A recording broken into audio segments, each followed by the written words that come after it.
Hello, fellow risk takers, and welcome to my worst investment ever. Stories of loss to keep you winning. In our community, we know that to win in investing, you must take risk, but to win big, you've got to reduce it. Ladies and gentlemen, I'm on a mission to help 1 million people reduce risk in their lives. And I want to thank you for joining this mission, especially those listeners in Portugal and Germany. Two interesting places.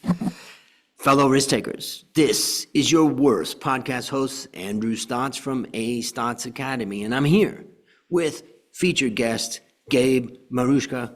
Gabe, are you ready to join the mission? Absolutely. There is no better way to learn than from the experience of others, right?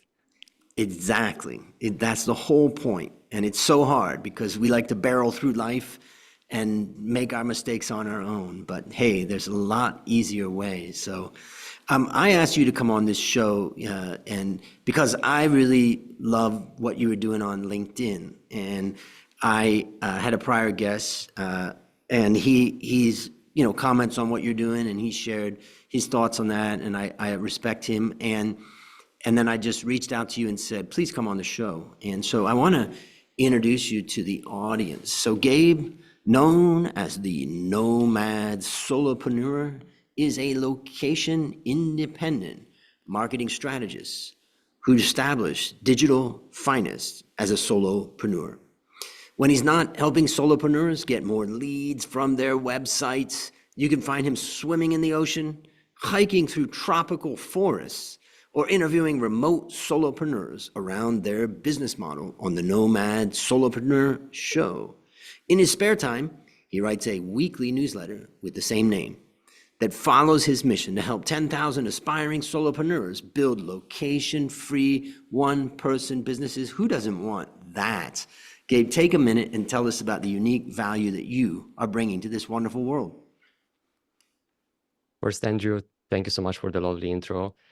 Happy to be here. What an amazing opportunity to chat with you on these topics. And my uniqueness, I think, is the blend of sales, marketing, and technical knowledge, which is quite unique because some people are technical, some people are good at sales, and I blend these skills together, which I accumulate for the past 13 years.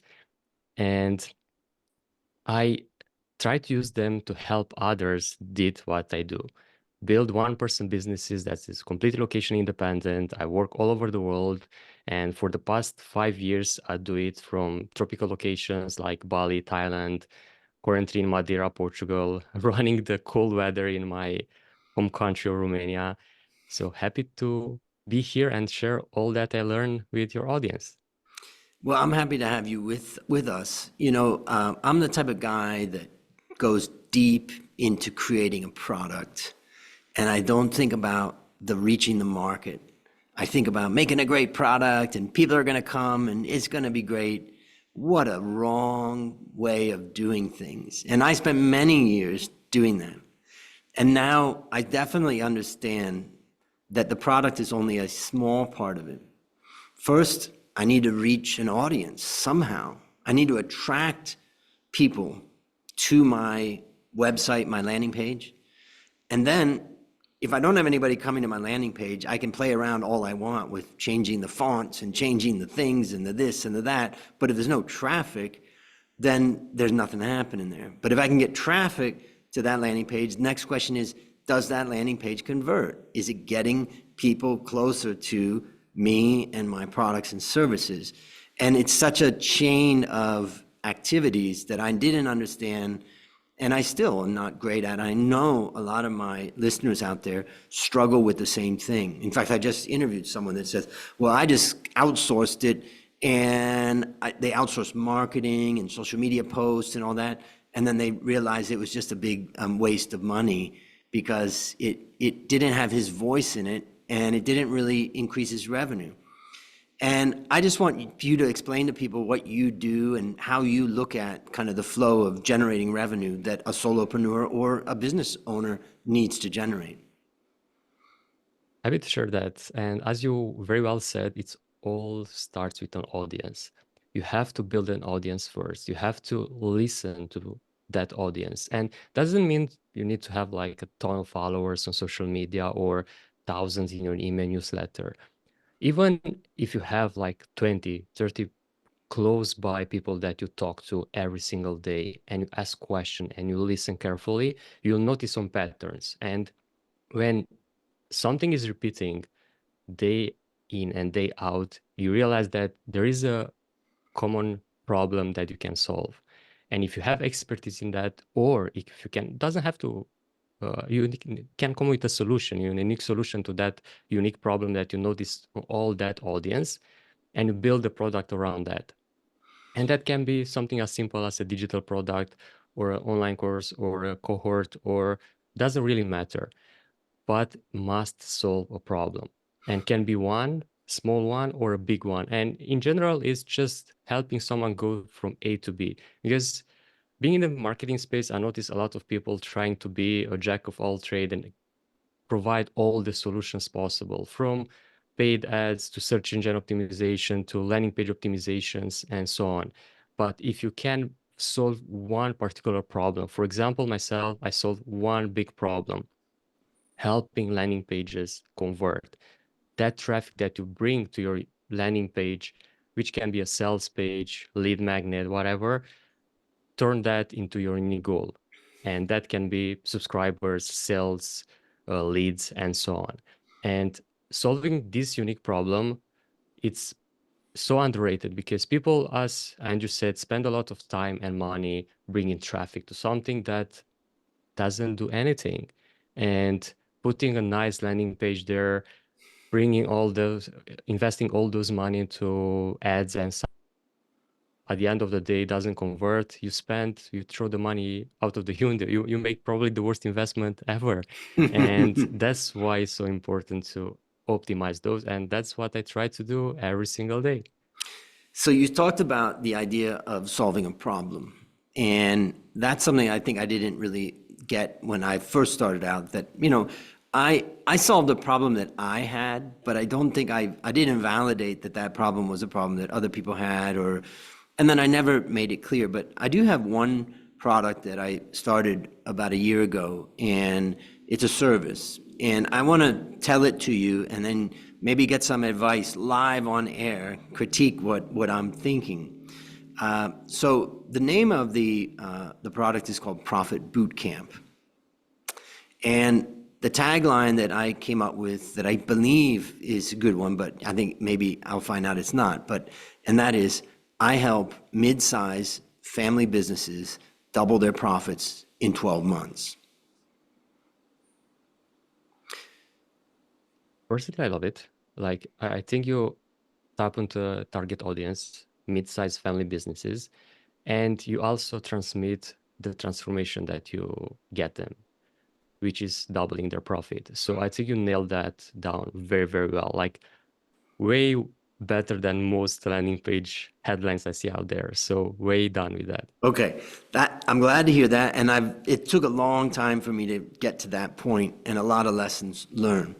Now, the delivery of this service is a true master class that I work with the families, basically, and I'm at their businesses. In particular, I'm focused on families in Asia and specifically in Thailand.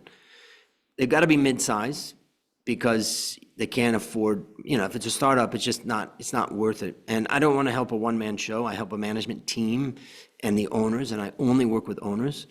And when people sign up, they sign the Profit Manifesto, that is the agreement amongst all, that the number one goal in this business is to double profits in the next 12 months, so that we stay on track. And then I have a whole curriculum that I walk them through, and then I basically help them with the financial aspect, but more importantly, making the tough decisions.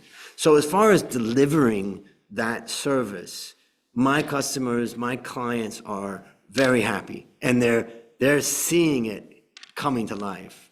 We're unlocking the profits in their business. So I'm not too worried about that, and it brings together all my passions and all my skills and experience. Having my own business, my own factory in Thailand that I've had for 30 years, I know everything that they're facing, and being a financial analyst for 20 years, I know how to analyze their business and help them. So as I often say, when I arrive, the finance debate stops. I'm going to tell you exactly what the problem is relative to global peers, and then we're going to get to work on it.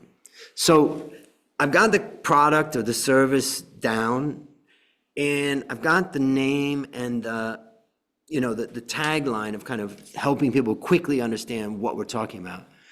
But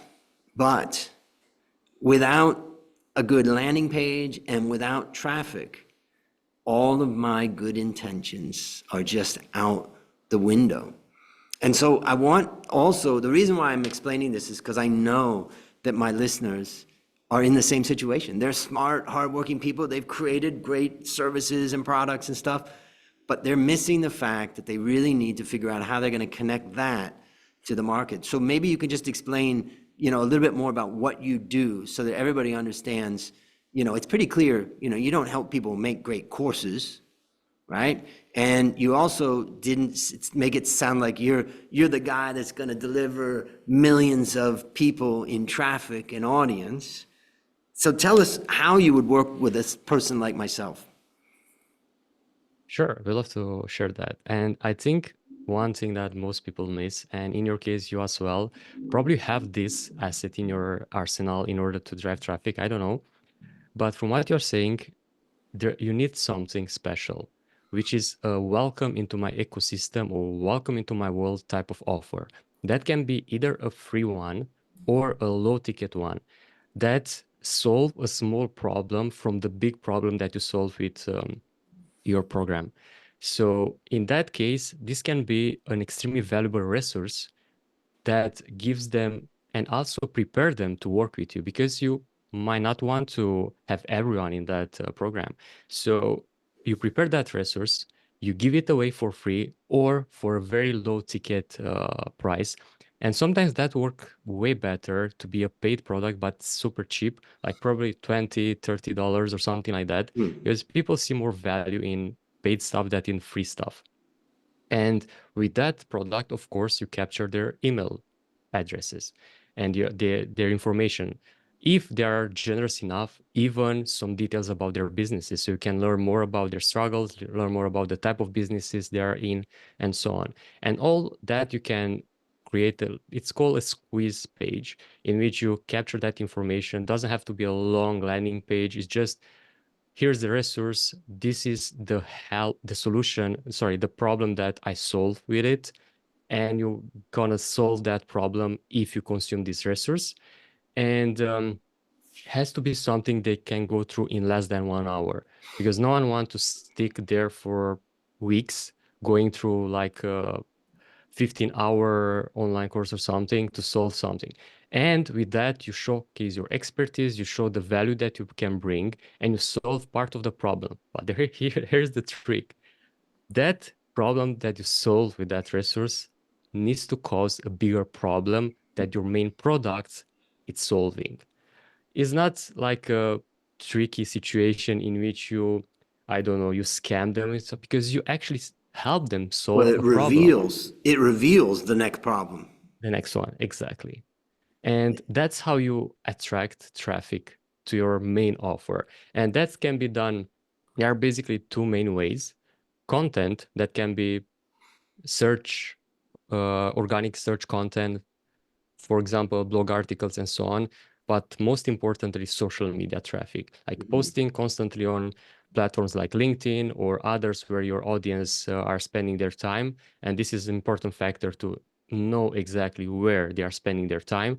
Might be, for example, in your case, listening to radio in Thailand. You never know. And putting there an ad inside the like old school radio or inside the newspaper or inside a social media on a social media platform, and drive traffic to that solution that you provide. Because otherwise, if you drive traffic directly to your paid product, especially for those that don't know you yet, they are not ready to buy. So Yep. you're targeting direct at the bottom of the funnel, as we call it in marketing, instead of bringing awareness. Oh, I have a problem and I need to solve it. Then you bring that awareness towards a solution. Here's to solve this small problem. And with that, by capturing their emails, you can nurture that audience and send them more valuable emails with a call to action, basically the next step they have to make in order to enter your world and actually purchase the high ticket offer that you sell Okay. them. And that's the easiest way to translate that in, of course, a short amount of time. But of Yep. course, are more details to add there. So to summarize, you've talked about like a welcome into my world offer, which is free or low ticket price, that solves a problem, and that by solving that problem, you reveal the next step in the process of solving the bigger problem. In my client's case, it's that they're not making enough profit. They're making revenue, they're growing their business, they're mid-sized businesses, but they need more profit. You talked about content, social media. You talked about the fact that this should be able to be consumed in less than 1 hour. So maybe I'll throw out some things that I've done and then give me some feedback. And for the listeners out there, this is, part of the goal that I saw you doing on LinkedIn is, demonstrating what you do. And I think that that's a lesson in itself that you're demonstrating, and that's attractive, that people want to work with you when you demonstrate. So in my case, my Profit Bootcamp has 5 steps. The first step is to get the strategy of your business right. There's no point working hard if the strategy's not right. What client are you going to serve? What products, do you really stand out? What do you got to get out of that's just wasting your time? And so one of the things I've done is I've said, look, you can start by just taking the first step and pay me specifically for that, and let's work together. And if you like it, then we continue on. And that first step is a lot lower priced than the overall thing. But it's also, as I've done it now, it's about 3 hours one-on-one with me and the owners and the management, and then 2 times, and then they've got assignments in between to go through it all. It's enough to get to know each other and also to kind of solve some problem, but it's also enough to realize, wow, we need this kind of support. But when I listened to what you said, I thought maybe that's a little too heavy to start off with, particularly when I'm thinking about social media and content out there. What are your thoughts on that? Yeah, it might be because there's quite a bit of commitment, especially if you give them assignment between a session and the first interaction with you. And if you notice, did you notice a pattern between all this conversation that might be this, the lack of strategy? It's a way to pack, not of course helping them come up with that strategy, but a way to pack some valuable information for them to understand how to make the first step in order to start building a strategy for their business.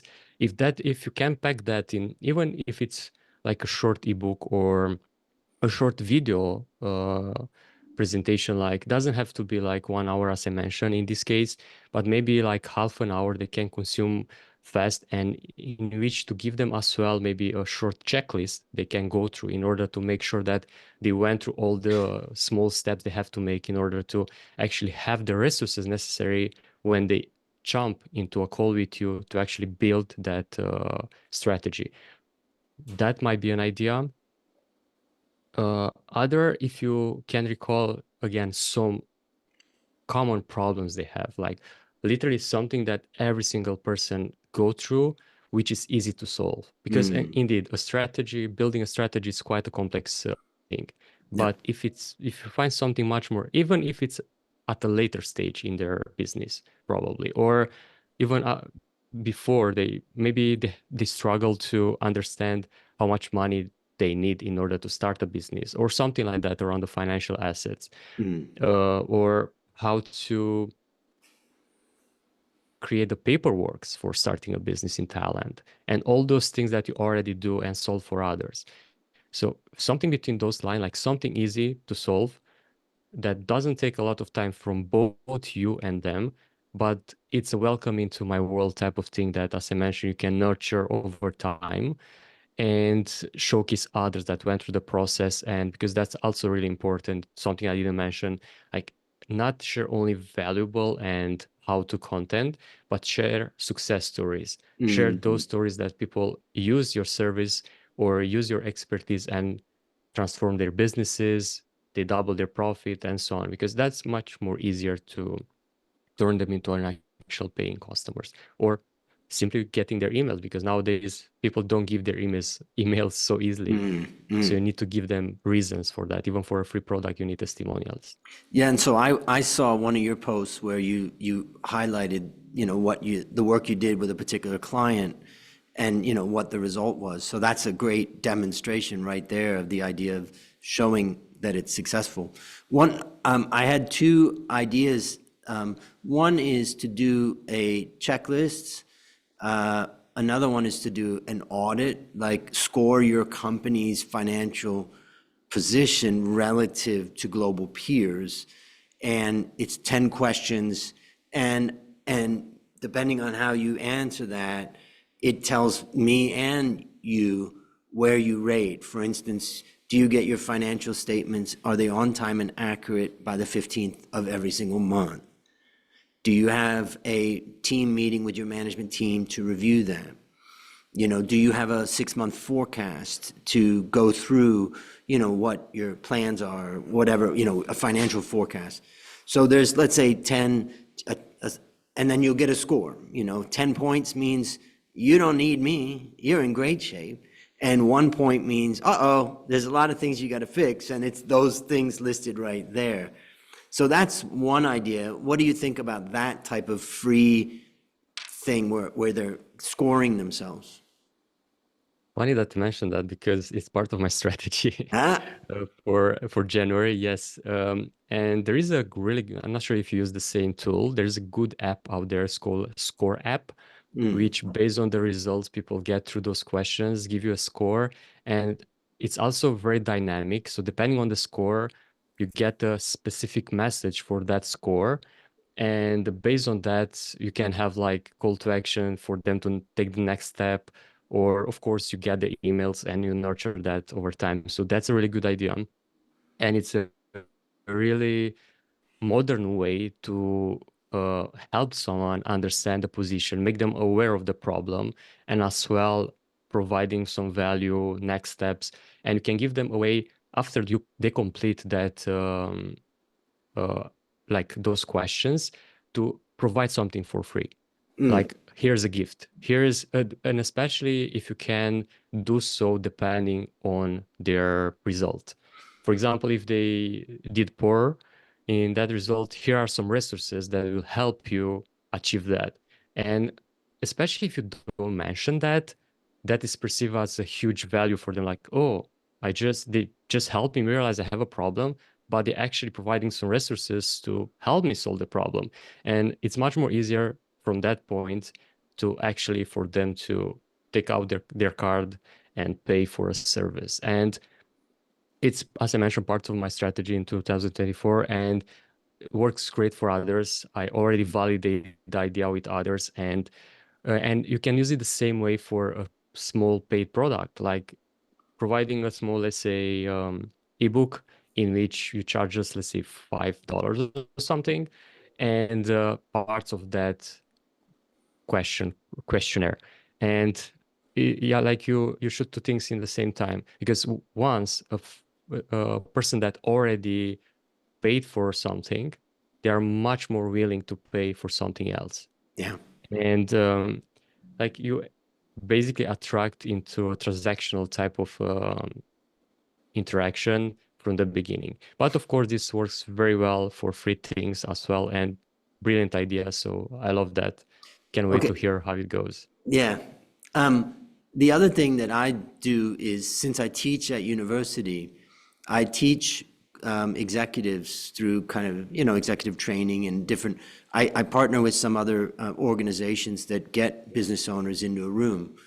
And then what I do is I spend between, let's say, maybe 6 to 12 hours. So a series of courses, a series of, and in that, basically what I say is, I'm going to teach you everything that I do in the Profit Boot Camp. I'm going to give you the material, the whole thing that you're going to get so you can go fix your business. I can't fix every business out there. I have a capacity limit, but it would be my dream to help you double your profits in the next 12 months. And because my service is a combination of a lot of things, it's not just, something simple. There's a lot of thinking that goes into it, a lot of talk together with the team and all that. I know that I'm not so worried about someone like taking my material or something. Take it. Because as I explained to some young people that asked me about why do you reveal, what your secrets are or something, and I said, look, the bookstores are full of books about how to lose weight. So are people skinny? They're not. Because People the play. implementation is the hardest part. It's the hardest part for me too, for anything. And so that's another way that I've been reaching. But what I just think about after listening to you is that maybe first I do that audit and then I provide specific feedback. Look, number 4 and number 7 is where you're weak. And here's some ideas about how you could fix that. And then I could follow up with another email where I say, I'm going to tell you in 5 minutes the steps of the Profit Bootcamp. And in that 5 minutes, I'm going to explain each of the steps that we would go through if you were working with me, so that you can take that general outline and then try to bring it back to your business. And then maybe I follow that up with another one where I'm going to give you the ebook that outlines it in a lot more detail or something like that. Does that what are your thoughts on that? Great idea. And what I'll do extra, I'll basically, because some of them might not be ready to buy, but since you already provide value and since they already understand how the bootcamp looks like and such, to continue sending them emails over time, like at least maybe twice a month or once a week, depending on, in general, how the process of getting one person to buy from you works like, because it looks like, because for some of them might take, let's say, 1 year until they are ready. And in my case is the same, like I cannot help those that are at the beginning that they don't have money to invest and so on. Of course, I do with free resources like you do, but those that help with free resources, they will get on a profit, and then they'll be ready to purchase my services. And that way, uh, if you continue to send them valuable things over time, and doesn't have to be every single email a transactional one at the end, like having a call to action, but you can add something like, whenever you are ready, I'm here to help you with these things. Yep. Or something like permission marketing, like asking for permission to sell them something or to help them. And that can be mentioned like small at the end of the email. But if each and single email provide value over time, that will add on and people will at some point convert. Because that's the most important thing to remember, that a lot of those that you attract into the world, maybe they are just trying to find a solution, but they don't have money to invest. And Yep. depending on the value, depending on the price of your bootcamp and your one-on-one help and such, it will depend the conversion rate and so on. But that is a good idea to start like pushing emails after you provide some value already, helping them further, make them understand what the bootcamp is all about. And another way is to actually help. For example, let's say you have 10 points, if I remember correctly, you mentioned in Yep. 10 questions. And for each of those to be a separate email to helping them solve the question that they did worse Yep. at. And at the end, mentioning, look, I have this bootcamp that might help you go further and so on. But dripping that information over a sequence of emails will not give everything at like in a single email. Plus, it's overwhelming if you give a lot of information at once. And that way you can help them, oh, I get a new thing, and let them know like next day you will get, because you can sequence this, like schedule this in order. Next day or next week, you will get this information. But specifically for this type of scenario, you might want the first emails, especially those that are related to the questions, to drip them one day after another. Right. And usually at the same hour they took the interview, the questionnaire, because that way you might understand that, oh, at that hour they're active online and they'll actually read my emails. So that's one way to do it. Yeah, that sounds great. I mean, the other thing I was thinking about too in the email, because not a mass market product. You know, let's say there's 1,000 mid-sized family businesses that are probably interested in something like that, this across Asia. Another idea I thought about was trying to share wins and share, like almost like a community to say, share the wins. Every Friday night we meet for an hour and I invite people to come and share how, what wins that they're doing, or, hey, if you got a win. The other thing that's important is to understand the day that we first met, because that's the day that you're going to start thinking about doubling your profit. And we're 3 months away from that day now. Where are you at? And that's part of the time pressure and that type of thing that I try to work with my clients, like, let's go.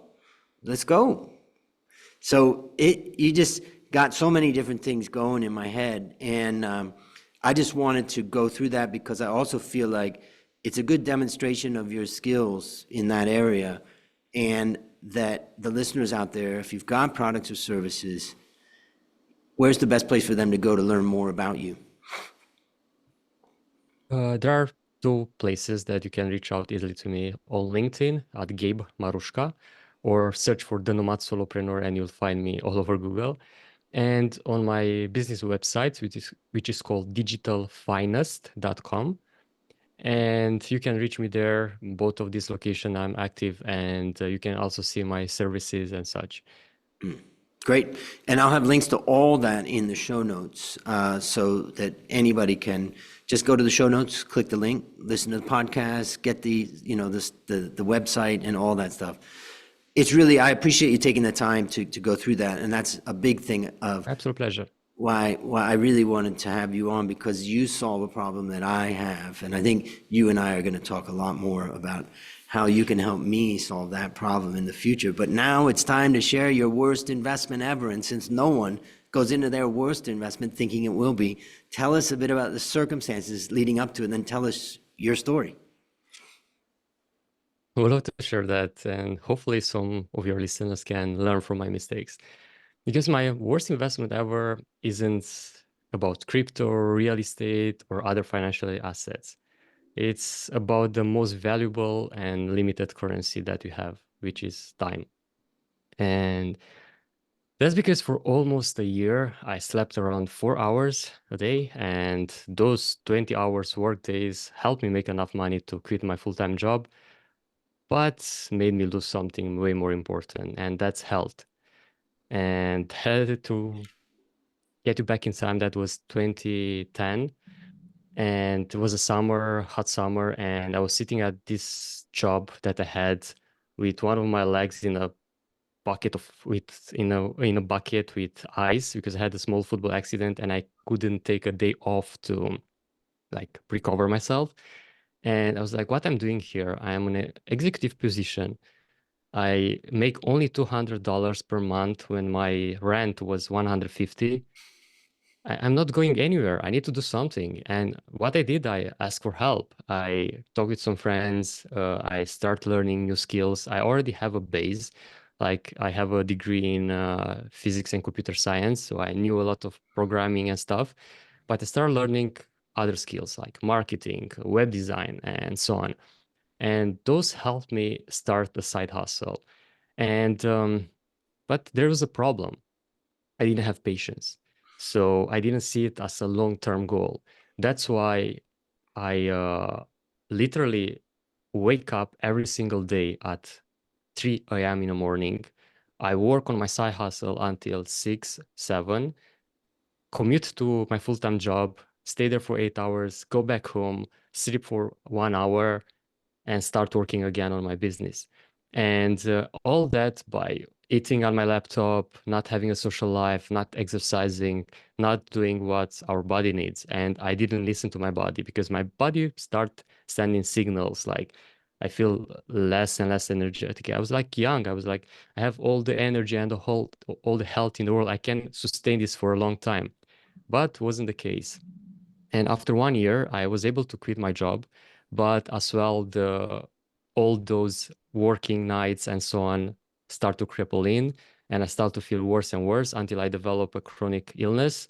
And all that was a huge warning sign for me that I need to do things differently.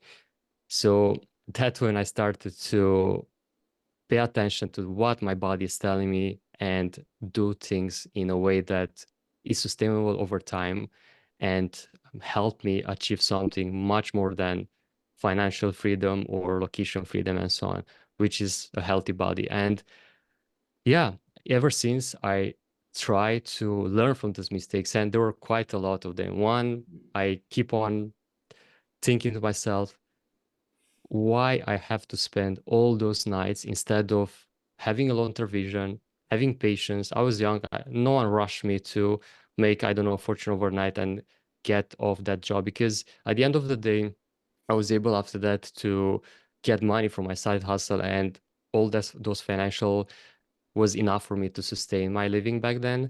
And that was the biggest mistake, like spending all those nights instead of working on normal hours, not having a social life, not exercising, and so on. And the second one was to literally paying extremely attention to my body. Like, because nowadays, if we have a headache, if we have a stomach pain, if we have, I don't know, we are a bit dizzy, or if we feel exhausted in the morning or after, let's say, 2 hours of work, we think that it's normal, because that's why society is, oh, it's normal to have a headache, it's normal to be stressed, it's normal to be that and that. But that's not actually true. Like, that's a sign that something is off. And before arriving at the point that I arrive at, or others arrive at, in which you literally destroy your health, you need to pay attention to those and find the reason behind them. And when you do so, you realize, oh, I eat maybe something that caused that headache or caused that lack of energy and so on. And of course, sometimes it's that, like we eat too much sugar, we eat too much gluten or other things that affect our body and make us feel worse after we eat instead of feeling energized. And when I put all those into practice, literally everything changed. And that's those are probably the biggest lesson I get from that, and my worst investment, like putting the wrong amount of time in the things that doesn't matter, like in that moment. Like thinking long term is much more sustainable than thinking I want to win now, I need to make money now, I need to do that and that. That's most of the time doesn't work. It worked for me for time being, but again, at the price of health, which is never a good trade. Let me summarize some things I take away from that. I think the first thing is sleep. I think many young people think that the way to be productive is to sleep less.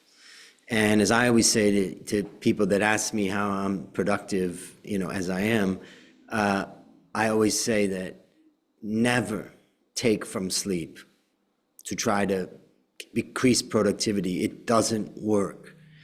And so I never use an alarm clock, and I always fall asleep, whenever I'm tired at night. But there's a second thing that I learned from, I think it's Jeffrey Walker's book. Is it Jeffrey? That's called Why We Sleep. And in that book, I learned about the importance of the time from 10 p.m. till 2 a.m.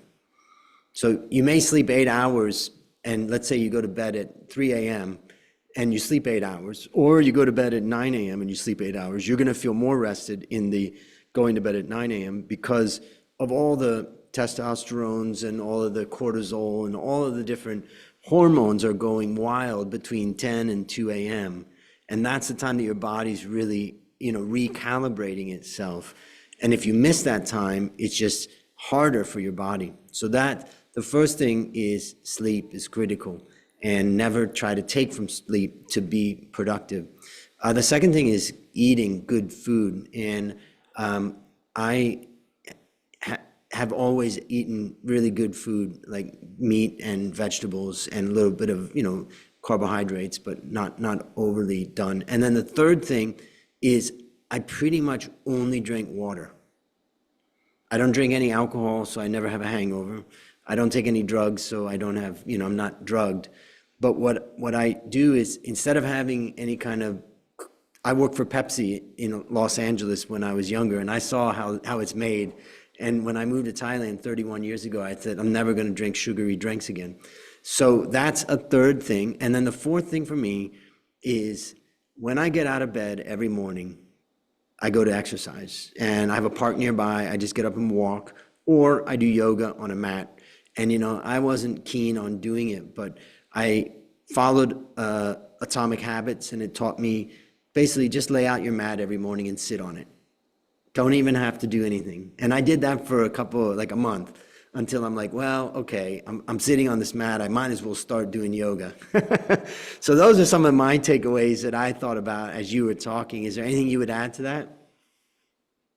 Those are very valid one, and I actually do them all. Like I stopped drinking alcohol as well. I drink only water, and it's a substitute for coffee as well. Like I stopped drinking coffee, I think 5 years ago, and with just a glass of water in the morning, first time that after I wake up, it does wonders. Like it's fresh and everything. And I do yoga as well in the morning for 10 minutes, and even that I cannot do it like for 1 hour or so. But those 10 minutes to put the how you call it, the blood moving, it's unbelievable. And more other type of exercises in the afternoon.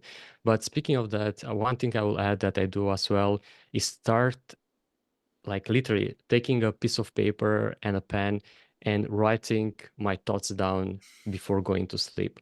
And that way helps me like sleep better because I don't think all of the things that I had to do next day or something.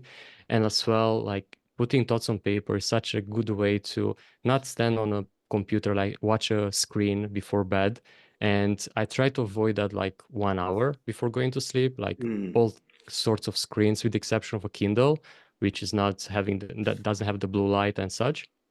But doing so helped me sleep way better. And like you said, Andrew, like sleeping at the right hour is so important. I did both. Like I didn't sleep at night, and I start sleeping around 10 p.m. and that does wonders. Of course, if you are young and you're thinking like, oh, but I'm gonna miss all the parties, all the meetups, and so on, you might.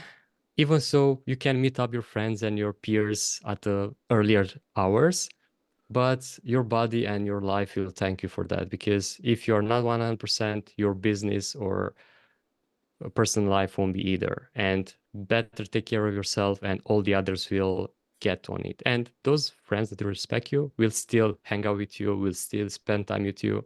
But yeah, if you have drinking buddies that you want to go at 10 p.m., it's your choice. At the end of the day, either you make a choice or you don't, it's still a choice. yeah, you'll pay.